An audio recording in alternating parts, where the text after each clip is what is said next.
Hello friends, कैसे हैं आप सब। मैं आशा करती हूँ कि आप सब अच्छे होंगे। दोस्तों, आज मैं आपको अननोन मार्केट विजार्ड की ऑडियो बुक समरी सुनाने जा रही हूँ। दोस्तों, यह book summary trading psychology, trading system, trading journal, risk management, कार्य योजना बनाना, पोजीशन मैनेजमेंट जैसे कुछ महत्वपूर्ण पहलुओं पर जोर देती है।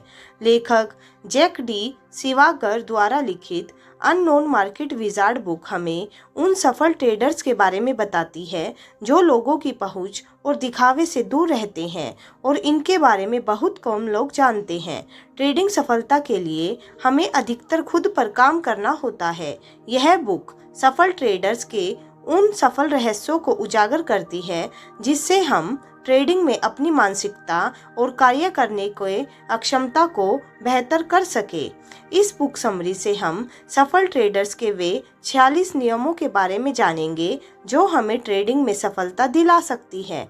बस ज़रूरत है तो केवल अभ्यास के द्वारा उन्हें अपने ट्रेडिंग लाइफ में अप्लाई करने की। Number 1, trading psychology. ट्रेडिंग सफलता के अनेक रास्ते हैं। हमें अपना रास्ता खुद ढूंढना होगा। ट्रेडिंग में सफलता का मतलब सही रास्ता ढूंढना नहीं है, बल्कि हमें अपनी मानसिकता के अनुसार ट्रेडिंग रास्ता चुनना होता है और कोई दूसरा हमें यह नहीं बता सकता कि हमारी मानसिकता के अनुसार क्या सही है और क्या गलत। यह हमें खुद ही खोजना है कि हमारे लिए क्या सही है। नंबर 2, हमें अपने खराब ट्रेड का वास्तविक नुकसान रूल्स तोड़ने पर मिलता है। हम अपने ट्रेडिंग रूल्स इसलिए बनाते हैं कि हम ट्रेडिंग से पैसा बना सके, लेकिन हम अपने मन के एक अदृश्य सिस्टम के रूल्स को फॉलो करके ट्रेड लेते हैं और ट्रेडिंग सिस्टम की तरह प्रॉफिट भी अदृश्य हो जाता है। नंबर 3, अपनी राय बदलने का लचीलापन एक गुण है, ना कि एक बुरी आदत। ट्रेडिंग करते समय अगर हमें किसी ट्रेड के चलने की संभावना अधिक दिखाई देती है और हम ट्रेड में एंट्री ले लेते हैं, उसके बाद ट्रेड हमारी अपोजिट दिशा में जाता है, तब हमें अपनी राय छोड़कर एग्जिट स्ट्रेटेजी पर ध्यान देना चाहिए। नंबर 4, छूटे हुए ट्रेड लॉस की तुलना में अधिक दर्दनाक और अधिक महंगे हो सकते हैं। जो ट्रेड छूट जाते हैं, अगर उन ट्रेड को हम भूल नहीं सकते तो हम आने वाले ट्रेड को बेहतर तरीके से मैनेज नहीं कर सकते हैं, क्योंकि हम फ्री समय यह सोचकर बिताएंगे कि हमारा कोई ट्रेड छूट न जाए, ना कि अपने ट्रेड को बेहतर बनाने के बारे में सोचते हुए। नंबर 5, जब हम मार्केट को नहीं समझ पाते हैं तब क्या करें। जब हमारी ट्रेडिंग योजनाएं और सिस्टम काम नहीं करते और कुछ समय तक लगातार लॉस दे रहे हैं, तो हमें अपनी पोजीशन साइज कम करके इसका कारण ढूंढना होगा, या ट्रेडिंग से एक ब्रेक भी ले सकते हैं ताकि हमारा माइंड फ्रेश हो सके।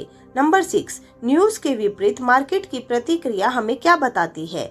किसी न्यूज़ पर मार्केट कैसी प्रतिक्रिया देगा यह कोई नहीं जानता, इसलिए न्यूज़ ट्रेड करते समय हमें मार्केट की प्रतिक्रिया का इंतजार करना चाहिए। जब मार्केट किसी न्यूज़ से अधिक प्रभावित होता है तब वह किसी भी टेक्निकल रूल को फॉलो नहीं करता है। नंबर 7, प्रॉफिटेबल होना और सही होने के बीच अंतर। प्रॉफिट और लॉस हमें किसी ट्रेडिंग की परफॉर्मेंस के बारे में बताते हैं, इसलिए हम कितने समय सही थे यह अधिक मायने नहीं रखता, बल्कि हम कितनी बार सही थे उससे हमने कितना प्रॉफिट बनाया है यह मायने रखता है। नंबर 8, लगातार प्रॉफिट बनाने का लक्ष्य रखना ट्रेडिंग में लॉस होने का कारण बन सकता है। ट्रेडिंग लगातार सही होने या लगातार प्रॉफिट बनाने के बारे में नहीं है, यह सही होने पर अपने लॉस से अधिक प्रॉफिट बनाने के बारे में है। इसलिए अपने ट्रेडिंग सिस्टम की प्रॉफिटेबिलिटी पता होना जरूरी है। नंबर 9, न्यू व्यवहारिक ट्रेंड के प्रति जागरूक और अपनी रिसर्च जारी रखें। ट्रेडिंग में प्रतिदिन न्यू ट्रेंड चलते रहते हैं, बस हमें उन्हें पहचानना और ट्रेड करना आना चाहिए। हम जितनी जल्दी किसी अवसर को पहचानते हैं, हम उतना ही अधिक दूसरों के मुकाबले पैसा बनाते हैं। इसलिए अपने लिए हमेशा बेहतर अवसर खोजने का प्रयास करें। लगातार मार्केट में बने रहने और नई चीजों को खोजते रहने से इस प्रकार के अवसर को देखना सीख सकते हैं। नंबर 10, जीवन चलाने के लिए ट्रेडिंग पर पूरी तरह निर्भर नहीं रहना चाहिए। एक बिगिनर ट्रेडर को अपने ट्रेडिंग को आजीविका का साधन इसलिए नहीं मानना चाहिए क्योंकि ट्रेडिंग कोई मंथली सैलरी देने का वादा नहीं करती है और हमारे खर्चे हर महीने होते हैं। इसके लिए हमें ट्रेडिंग के साथ और भी इनकम के सोर्स बनाने होंगे। जब तक कि हम ट्रेडिंग में बेहतर न करने करने लगे या अच्छा पैसा ना बनाने लगे। नंबर 11, अपने कार्य के प्रति कमिटेड रहना। ट्रेडिंग में कमिटमेंट की आवश्यकता होती है। जो लोग सोचते हैं कि ट्रेडिंग बहुत ही आसान बिजनेस है और वे इससे बहुत अधिक पैसा बना सकते हैं, वे लोग ट्रेडिंग में बहुत ही कम समय के मेहमान होते हैं। नंबर 12, अपने परिणामों की जिम्मेदारी स्वयं ले। सफल ट्रेडर अपने हर रिजल्ट की जिम्मेदारी स्वयं लेता है, चाहे प्रॉफिट हो या लॉस, और एक लॉसिंग ट्रेडर अपने हर रिजल्ट के लिए दूसरों को दोष देता है। नंबर 13, ट्रेडिंग में धैर्य की आवश्यकता। ट्रेडिंग में हमें 2 प्रकार से धैर्य की आवश्यकता होती है, एक अच्छे ट्रेड सेट करने का इंतजार करने के लिए और दूसरी अच्छे ट्रेड में बने रहने के लिए। नंबर 14, ट्रेडिंग का आंतरिक खेल महत्वपूर्ण है। ट्रेडिंग एक आंतरिक खेल है जो हमारी भावनाओं और साइकोलॉजी पर चलता है। अपने प्रत्येक ट्रेड में, चाहे प्रॉफिट हो या लॉस, अगर हम खराब प्रतिक्रिया देते हैं तो हम और अधिक गलतियां करेंगे। Trading system. नंबर 15, एक ऐसा ट्रेडिंग सिस्टम खोजें जो अपनी मानसिकता के अनुसार हो। हर सिस्टम से पैसा बनता है, लेकिन हर ट्रेडर उस सिस्टम से पैसे बना सकता है या नहीं, इसका कोई जवाब नहीं है। इसलिए बेहतर सिस्टम भी बदतर परफॉर्म कर सकता है अगर हमारी मानसिकता उस सिस्टम के अनुसार न हो तो। इसलिए सफल ट्रेडर अपनी मानसिकता के अनुसार सिस्टम ढूंढने पर जोर देते हैं। नंबर 16, सही तरीका ढूंढने से पहले हमें अपना तरीका बदलना पड़ सकता है। ट्रेडिंग में लर्निंग पीरियड के समय हमें अपने सिस्टम में अलग अलग चीजें लागू करके देखना होता है कि हमारी मानसिकता के अनुसार क्या काम करता है और क्या नहीं। इसलिए ट्रेडिंग को शुरू करते समय हमें टेक्निकल, फंडामेंटल और साइकोलॉजिकल चीजों का ज्ञान और उपयोग करने के तरीके आने चाहिए। नंबर 17, सही ट्रेडिंग स्टॉप लॉस लेवल का उपयोग करना। ट्रेडिंग में स्टॉप लॉस लेवल का मतलब उस लेवल से है जहां हमारी सोच गलत सिद्ध होती है, ना कि हम इतना लॉस करना चाहते हैं। अगर स्टॉप लॉस सही जगह लगाने से हमें अधिक लॉस होता है तो हमें अपनी पोजीशन साइज को कम करना चाहिए। नंबर 18, हमेशा स्टॉप लेवल हिट होने का इंतजार न करें। एक बिगिनर ट्रेडर को यह एडवाइस दी जाती है कि उसे या तो स्टॉप लॉस या टारगेट हिट होने के बाद ही अपनी पोजीशन को छोड़ना है, लेकिन अनुभवी ट्रेडर के लिए यह सही नहीं है। एक अनुभवी ट्रेडर अपनी योजना के अनुसार काम करते हैं, इसलिए अगर उनकी योजना के अनुसार मार्केट काम नहीं करता है तो वे अपनी पोजीशन को छोड़ देना चाहिए। Trading journal. 19, अपने पास एक ट्रेडिंग जर्नल अवश्य रखें। ट्रेडिंग जर्नल बनाना प्रभावशाली उपकरणों में से एक है जो हमारी ट्रेडिंग को बेहतर बनाने में मदद करती है। ट्रेडिंग जर्नल हमें 2 महत्वपूर्ण बातें बताती है। पहली, हम क्या सही कर रहे हैं और दूसरी, हम क्या गलत कर रहे हैं। नंबर 20, अपने ट्रेडों को बांटना। ट्रेडों को बांटना एक उपयोगी रणनीति है जो हमारे ट्रेडों को काम करते और नहीं करते से अलग करती है। यह रणनीति हमें अपने बेस्ट ट्रेड और नॉर्मल ट्रेड के बीच अपने रिस्क को मैनेज करना और मानसिक रूप से अपनी ट्रेडिंग को मैनेज करने पर जोर देती है। नंबर 21, अपनी ट्रेडिंग बढ़त को जानना। हमें किसी ट्रेड पर ध्यान केंद्रित करना है और किस पर नहीं, इसकी पहचान करने के लिए अपनी बढ़त को जानना जरूरी है। ट्रेडिंग बढ़त ही हमें बाकी ट्रेडर से अलग और बड़ा प्रॉफिट बनाने में मदद करती है। नंबर 22, अपनी ट्रेडिंग गलतियों से सीखना। एक ट्रेडर कभी भी अपनी गलतियों से सीखे बिना ट्रेडिंग में सफलता हासिल नहीं कर सकता है। इसलिए ट्रेडिंग जर्नल रखने पर जोर दिया जाता है ताकि हम अपनी गलतियों को पहचान सके और उन पर काम कर सके। नंबर 23, अपनी ट्रेडिंग में असीमेट्रिक स्ट्रेटेजी का उपयोग करना चाहिए। असीमेट्रिक ट्रेडिंग स्ट्रेटेजी का मतलब है एक कम और दूसरा अधिक। जैसे अगर हमें मार्केट से पैसा बनाना है तो हमें अपने लॉस से दोगुना पैसा बनाना होगा, या फिर सिस्टम की प्रॉफिटेबिलिटी बढ़ानी होगी ताकि हम अपने लॉस से अधिक पैसा बना सके। नंबर 24, ट्रेडिंग सिस्टम कभी कभी काम करना बंद कर देते हैं। हमारा ट्रेडिंग सिस्टम हर मार्केट परिस्थितियों में काम करे यह जरूरी तो नहीं है, इसलिए हमें अपने सिस्टम का वह पहलू भी पता होना चाहिए जब हमारा सिस्टम या योजनाएं काम नहीं करती है। Risk management. नंबर 25, अपने ट्रेडिंग रिस्क को मैनेज करना। ट्रेडिंग में सफलता के रहस्यों में से एक रिस्क को मैनेज करना भी है, क्योंकि अगर हम अपने रिस्क को मैनेज नहीं करते हैं तो ट्रेडिंग करने के लिए हमारे पास कैपिटल ही नहीं होगी। नंबर 26, रिस्क के बारे में अनुमान लगाने की कोशिश न करें। एक बिगिनर ट्रेडर रिस्क का अनुमान लगाकर ट्रेड लेता है, जैसे यहाँ पर ट्रेड लेने से मुझे रिस्क कम होगा और प्रॉफिट अधिक। इस प्रकार की मानसिकता के कारण एक ट्रेडर अपने सेटअप की पूरी तरह बनने का इंतजार किए बिना ही ट्रेडिंग में घुस जाता है और ट्रेड समाप्त होने पर अधिक लॉस के साथ ट्रेड को छोड़ता है। कार्य योजना बनाना। नंबर 27, जीतने वाले ट्रेडर्स के पास एक स्पेसिफिक मेथोडोलॉजी होती है। हर ट्रेडर की अपनी मेथोडोलॉजी होती है, जिसके अनुसार ट्रेडर अपने ट्रेड और सिस्टम को मैनेज करता है, जिसमें रिस्क मैनेजमेंट, मनी मैनेजमेंट और साइकोलॉजी शामिल है। नंबर 28, अपनी मेथोडोलॉजी द्वारा बनाए गए ट्रेडों पर टिके रहे।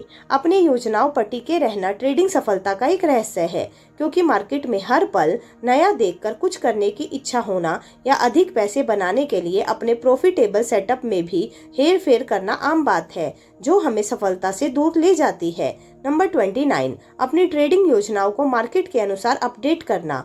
मार्केट हमेशा बदलता रहता है। ऐसी परिस्थितियों में हमें अपने सिस्टम और ट्रेडिंग योजनाओं को भी अपडेट करना जरूरी हो जाता है। हो सकता है कि जो योजना या सिस्टम बुलिश पक्ष में काम कर रही थी, वह बेयरिश पक्ष में भी उतनी अच्छी तरह काम न करे। नंबर 30, यदि हमें अपनी योजना का कोई पहलू समझ नहीं आता है तो उसे बदल लेना चाहिए। हमारा सिस्टम बहुत अच्छा हो सकता है, लेकिन कभी कभी उस सिस्टम के एक पहलू के कारण हमें अपने प्रॉफिट गंवाना पड़ सकता है। वह कुछ भी हो सकता है, जैसे प्रॉफिट लेने या स्टॉप लॉस लेने में परेशानी आदि। इससे बचने के लिए यह देखें कि उस पहलू को किस प्रकार बेहतर किया जा सकता है और इसका हमारे पूरे सिस्टम पर क्या प्रभाव होगा। नंबर 31, किसी ट्रेड आइडिया को कैसे लागू किया जाता है, यह महत्वपूर्ण है। मार्केट में हम हर दिन अपना ट्रेडिंग प्लान बनाते हैं और उसे मार्केट खुलने पर एग्जीक्यूट करते हैं। इस प्लान या आइडिया को हम मार्केट में किस प्रकार एग्जीक्यूट करते हैं, यही हमें मार्केट से पैसा बनाकर देता है या हमारी साइकोलॉजिकल परेशानियों का कारण बनता है। Position management. Number 32, branded Friday closing नियम। ब्रांडेड नियम के अनुसार हर शुक्रवार को हमें अपनी पोजीशन चेंज करनी होती है। अगर पोजीशन लॉस दिखाती है तो हमें स्टॉप लॉस हिट होने से पहले ही अपनी पोजीशन छोड़ देनी चाहिए, ताकि हमारा वीकेंड लॉस का प्रॉफिट में लाने की संभावनाओं के बारे में सोचते हुए न बीते। नंबर 33, अपने बेहतर ट्रेड सेटअप पर बड़ी पोजीशन ले। एक बिगिनर ट्रेडर को यह सलाह दी जाती है कि सभी ट्रेड में समान पोजीशन साइज रखे, ताकि उसे अधिक लॉस या प्रॉफिट न हो। केवल वह मार्केट को सीख सके और खुद को मानसिक रूप से ट्रेडिंग के लिए तैयार कर सके। बेहतर ट्रेडर को एक जैसी पोजीशन साइज के साथ ट्रेड करना उसे अधिक प्रॉफिटेबल नहीं बना सकती। इसलिए अपने बेहतर ट्रेडिंग सेटअप पर अपनी नॉर्मल पोजीशन साइज से बढ़ाकर ट्रेड करें, ताकि हम अपने लॉस को कवर करने के बाद भी अधिक पैसा बचा सके। नंबर 34, इतनी बड़ी पोजीशन साइज के साथ ट्रेड नहीं करना है कि डर अपने पर हावी हो जाए। बेहतर ट्रेड सेटअप में बड़ी पोजीशन के साथ ट्रेड करते समय इस बात का ध्यान रखें कि पोजीशन साइज इतनी न बढ़ा दे कि हम डर कर अपने ट्रेड सेटअप के बनने से पहले एंट्री करना या टारगेट हिट होने से पहले ही निकलने जैसी गलतियां न करने लगे। नंबर 35, प्रॉफिट लेवल तक पहुंचने पर अपनी पूरी पोजीशन न छोड़े। अपने टारगेट लेवल पर पहुंचने पर हमें अपने ट्रेड की 75 से 80% ट्रेडिंग पोजीशन छोड़ देनी चाहिए, लेकिन बाकी बची हुई ट्रेडिंग पोजीशन का ट्रोलिंग स्टॉप लॉस के साथ चलने देना है। यह रणनीति हमें बड़ा प्रॉफिट बनाने में मदद करती है। भावनात्मक मैनेजमेंट। नंबर 36, यदि हम यह सोचने लगे कि यह ट्रेड चलेगा ही चलेगा, तो हमें उस ट्रेड को छोड़ देना चाहिए। जब फैक्ट को देखने के बजाय उम्मीद करने लगते हैं कि ट्रेड चलेगा ही चलेगा, तो इसका मतलब है अगर लॉस होता है तो हम मानसिक रूप से उसे झेलने के लिए तैयार नहीं है। नंबर 37, किसी दूसरे के बताने पर ट्रेड न ले। बेहतर ट्रेडिंग करने के लिए हमें अपने ट्रेडिंग सेटअप और प्लान की आवश्यकता होती है, क्योंकि जो व्यक्ति हमें ट्रेड सजेस्ट करता है वह मानसिक रूप से हमारे ट्रेड के लिए जिम्मेदार नहीं होता। साथ ही हम प्रॉफिट होने पर खुद पर विश्वास नहीं कर पाते हैं और लॉस होने पर सीखने के बजाय हम दूसरों को दोष देते हैं। नंबर 38, ट्रेड रिजल्ट और ट्रेड निर्णयों के बीच अंतर स्पष्ट होना चाहिए। ट्रेडिंग निर्णय और रिजल्ट को जोड़ देने पर हम यह सोचने लगते हैं कि शायद हमारा ट्रेडिंग निर्णय गलत है या सिस्टम में कुछ गलतियां, जिसके कारण हम 100% सही निर्णय लेने पर जोर देने लगते हैं, और हम सभी जानते हैं कि मार्केट में यह संभव नहीं है। नंबर 39, किसी ट्रेड का रिस्क रिटर्न रेशो बदलता रहता है।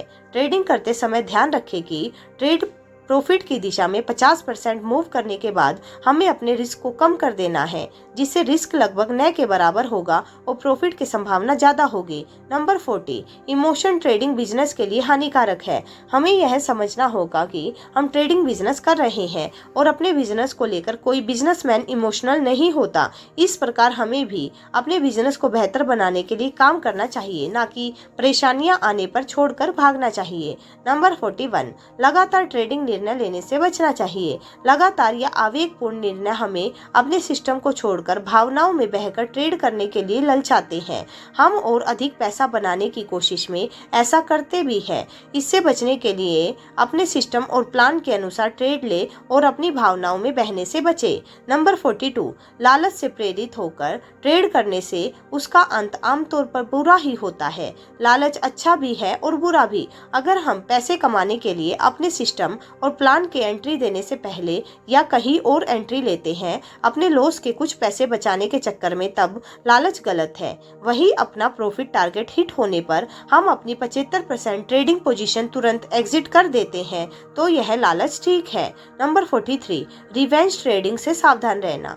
प्रॉफिट और लॉस मार्केट के दो पहलू हैं और मार्केट में टिके रहने के लिए इन दोनों पहलुओं को स्वीकार करना होता है। खासकर बिगिनर ट्रेडर मार्केट से लॉस करने पर वे मार्केट से लड़ने लगते हैं। इससे बचने के लिए हमें अपने ट्रेड के प्रति मानसिक लचीलापन रखना होगा। नंबर 44, अगर ट्रेडिंग करते समय उत्साह और घबराहट होती है तो खुद को शांत करने का प्रयास करें। अच्छे ट्रेड में प्रॉफिट देखकर हमें उत्साह पैदा होता है और प्रॉफिट चला न जाए ये सोचकर घबराहट भी होती है। इसलिए प्रॉफिटेबल ट्रेड को मैनेज करना जरूरी होता है।